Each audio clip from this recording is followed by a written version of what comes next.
"That accounts for it," said the Hatter. "He won't stand beating. Now, if you only kept on good terms with him, he'd do almost anything you liked with the clock. For instance, suppose it were 9 o'clock in the morning, just time to begin lessons.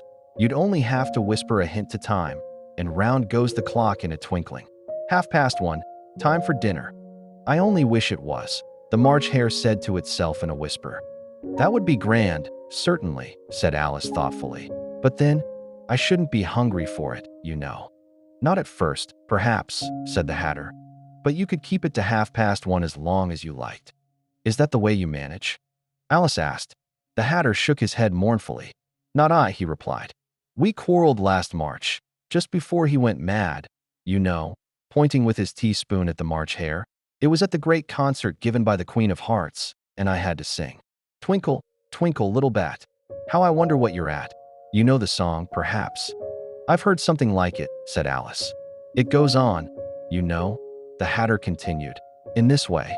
Up above the world you fly, like a tea tray in the sky. Twinkle, twinkle." Here the Dormouse shook itself and began singing in its sleep, "Twinkle, twinkle, twinkle, twinkle," and went on so long that they had to pinch it to make it stop. "Well, I'd hardly finished the first verse," said the Hatter, when the Queen jumped up and bawled out, "He's murdering the time. Off with his head." "How dreadfully savage!" exclaimed Alice. "And ever since that," the Hatter went on in a mournful tone, "he won't do a thing I ask. It's always 6 o'clock now." A bright idea came into Alice's head. "Is that the reason so many tea things are put out here?" she asked. "Yes, that's it," said the Hatter with a sigh. "It's always tea time, and we've no time to wash the things between whiles." "Then you keep moving round, I suppose," said Alice. "Exactly so," said the Hatter, "as the things get used up." "But what happens when you come to the beginning again?" Alice ventured to ask. "Suppose we change the subject," the March Hare interrupted, yawning. "I'm getting tired of this. I vote the young lady tells us a story." "I'm afraid I don't know one," said Alice, rather alarmed at the proposal. "Then the Dormouse shall," they both cried. "Wake up, Dormouse!" And they pinched it on both sides at once. The Dormouse slowly opened his eyes. "I wasn't asleep," he said in a hoarse, feeble voice. "I heard every word you fellows were saying." "Tell us a story," said the March Hare. "Yes, please do," pleaded Alice. "And be quick about it," added the Hatter, "or you'll be asleep again before it's done." "Once upon a time there were 3 little sisters," the Dormouse began in a great hurry, "and their names were Elsie, Lacey, and Tilly, and they lived at the bottom of a well."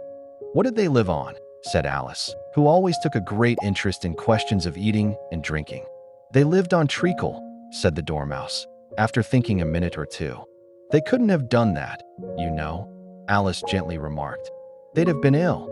"So they were," said the Dormouse, "very ill."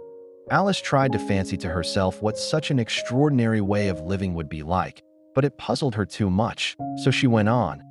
"But why did they live at the bottom of a well?" "Take some more tea," the March Hare said to Alice, very earnestly. "I've had nothing yet," Alice replied in an offended tone, "so I can't take more." "You mean you can't take less," said the Hatter. "It's very easy to take more than nothing." "Nobody asked your opinion," said Alice. "Who's making personal remarks now?" the Hatter asked triumphantly.